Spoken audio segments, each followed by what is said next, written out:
Hello, good morning to all. This is Anshul Dhariwal और मैं आज आपका अपने चैनल में फिर से स्वागत करती हूँ। और आज का हमारा टॉपिक है राउट्स लॉ।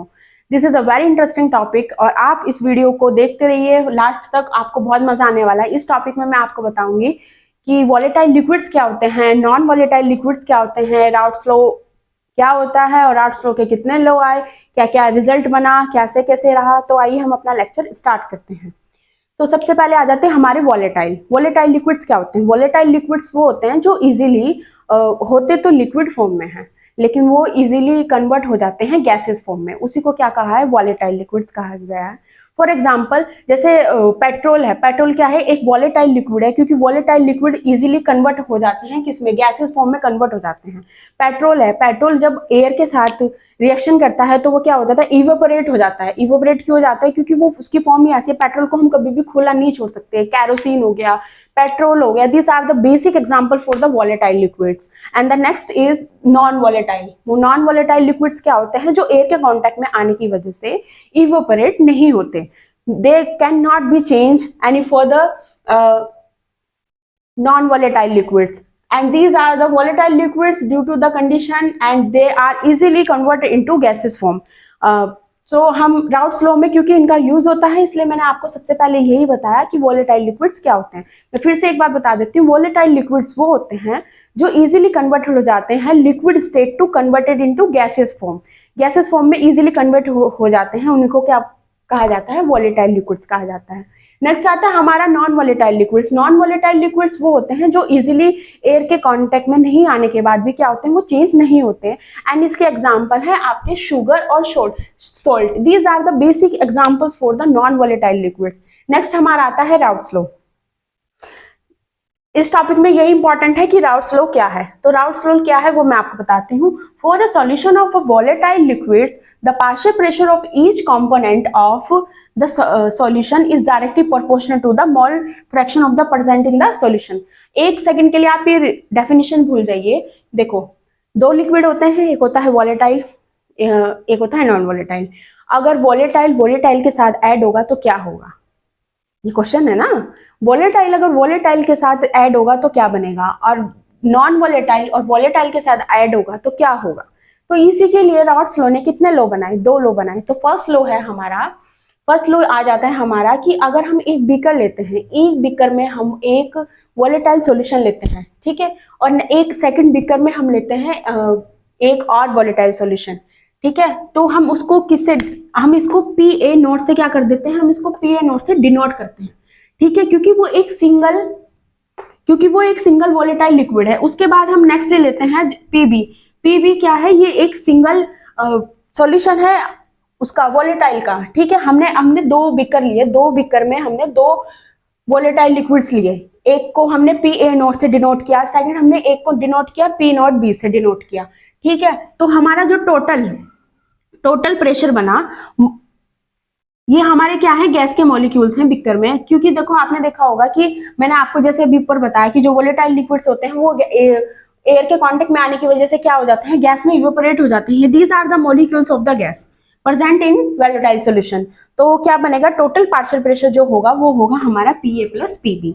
नेक्स्ट वो होगा हमारा, जो उसके बाद सेकंड हो जाता है वो होता है P A is equal to P not A x A. जो हमने सॉल्वेंट लिया वो कितना लिया, वो प्योर सॉल्वेंट लिया इन अ कांस्टेंट स्पेसिफिक वैल्यू।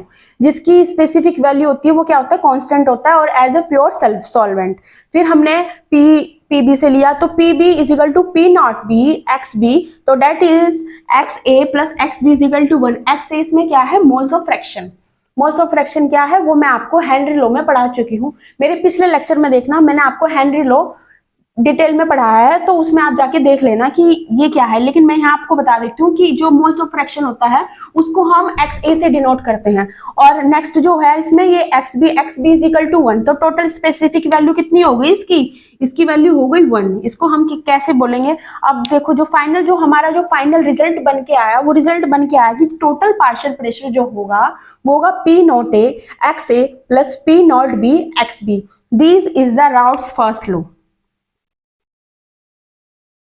ये क्या हो गया, राउट्स का फर्स्ट लॉ हो गया। मैं एक बार फिर से एक्सप्लेन कर देती हूँ। जो राउट्स लॉ था वो था, for a solution of volatile liquids in a partial pressure of each component of the solution is directly proportional to the fraction present in the solution. Solution में जितने भी वोलेटाइल लिक्विड अगर हम add करते हैं तो क्या होता है, टोटल वोलेटाइल लिक्विड में जो होता है पार्शियल प्रेशर क्या होता है, कंपोनेंट के क्या हो जाता है, डायरेक्टली प्रोपोर्शनल हो जाता है। ठीक है, अगर वो डायरेक्टली प्रोपोर्शनल टू होगा तो वो क्या बनाएगा, moles of the fraction present in the solution. इसी को कहा गया है राउट्स का फर्स्ट लॉ। ठीक है, मैंने आपको बता दिया कि वोलेटाइल और वोलेटाइल जब ऐड होंगे इसको हम पी नॉट ए से डिनोट करेंगे, फिर हम इसको पी नॉट बी से डिनोट करेंगे। जब हम पी नॉट बी से डिनोट करेंगे तो टोटल प्रेशर कितना हो जाएगा, P A plus B P.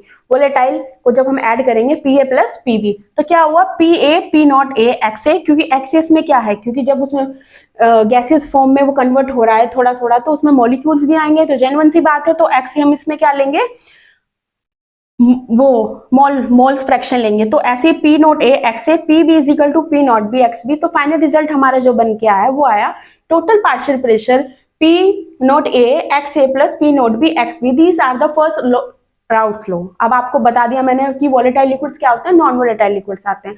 अब हम इसमें आगे देखते हैं कि जो नॉन वोलेटाइल लिक्विड्स होते हैं, अगर हम उसे वोलेटाइल लिक्विड्स के साथ ऐड करेंगे तो क्या फाइनल हमारा रिजल्ट बनेगा।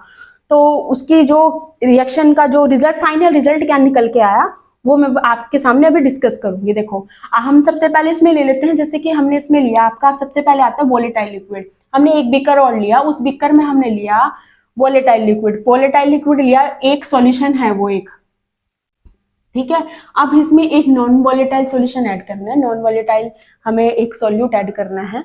तो हम नॉन वोलेटाइल में हम कुछ भी ले सकते हैं, मैंने आपको बताया अभी एग्जांपल, शुगर या सॉल्ट, कुछ भी इन दोनों में से हम एक ले सकते हैं। तो जब हम इसको ऐड करेंगे इसके साथ, अभी इसमें सिर्फ किसके मॉलिक्यूल्स प्रेजेंट है, अभी सिर्फ इसमें सपोज करो अभी हमने सिर्फ वोलेटाइल लिक्विड लिया है पी नॉट ए, अब हम इसमें एक सॉल्यूट ऐड कर रहे हैं, तो इसमें दो मॉलिक्यूल्स ऐड हो जाएंगे फिर, ठीक है, दो। इसको तो हमने पी नॉट ए माना, इसको हमने पी ए माना, ठीक है, इसको हम लेट करो पी ए माना हमने, तो ये वोलेटाइल हो गया। हमने इसमें एक नॉन वोलेटाइल लिक्विड ऐड कर दिया, तो उसके बाद क्या हुआ, जो पी ए हुआ वो लेस देन हुआ पी नॉट ए से, ठीक है। वो ऐसा क्यों हुआ, वो इसी वजह से हुआ क्योंकि जब हम ये वोलेटाइल लिक्विड जब इवेपोरेट होगा तो वो इसमें किसके मॉलिक्यूल्स भी ऐड हो गए, इसमें सॉल्यूट के मॉलिक्यूल्स भी ऐड हो चुके हैं, सॉल्यूट के मॉलिक्यूल्स ऐड हो चुके हैं। तो टेंडेंसी किसकी ज्यादा हो गई, ये ऐसे इवेपोरेट हो गए ना, तो टेंडेंसी किसकी ज्यादा होगी, इस वाली सॉल्यूट की होगी। तो इसलिए हमें P A less than P not a,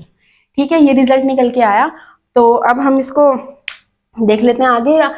आगे इसको क्या कहा गया, relative lowering of vapour pressure, relative lowering of vapour pressure, इसको हम RLVPP बोलते हैं एज अ शॉर्ट फॉर्म।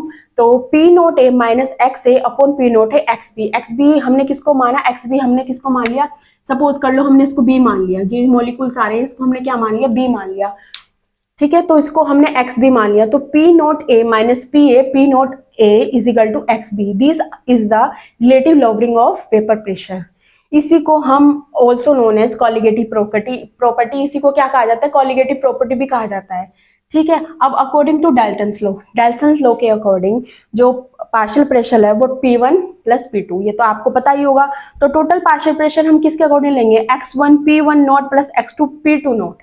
ये चीजें आपको पता भी होगी कि डाल्टन्स लॉ क्या होता है, ठीक है, क्योंकि x1 P1 not plus x2 P2 not, ये क्या है आपका डाल्टन्स लॉ। तो इसमें क्या फाइनल रिजल्ट हमारा क्या बन के आया, जो हमारे जो वोलेटाइल लिक्विड के साथ नॉन वोलेटाइल लिक्विड हम ऐड करेंगे तो उसके साथ जो हमारा सॉल्यूशन बनेगा वो क्या बनेगा, P A less than P A not. तो इसी को क्या कहते हैं, relative lowering of vapour pressure. अगर आपको इस लेक्चर में कोई भी डाउट हो, कोई भी इंक्वायरी हो, कोई भी कुछ भी पूछना हो तो आप कमेंट बॉक्स में पूछ सकते हैं। और राउट्स लॉ के नोट्स आपको मैं टेलीग्राम पे प्रोवाइड करा दूंगी। और पढ़ते रहिए, खुश रहिए। Thank you.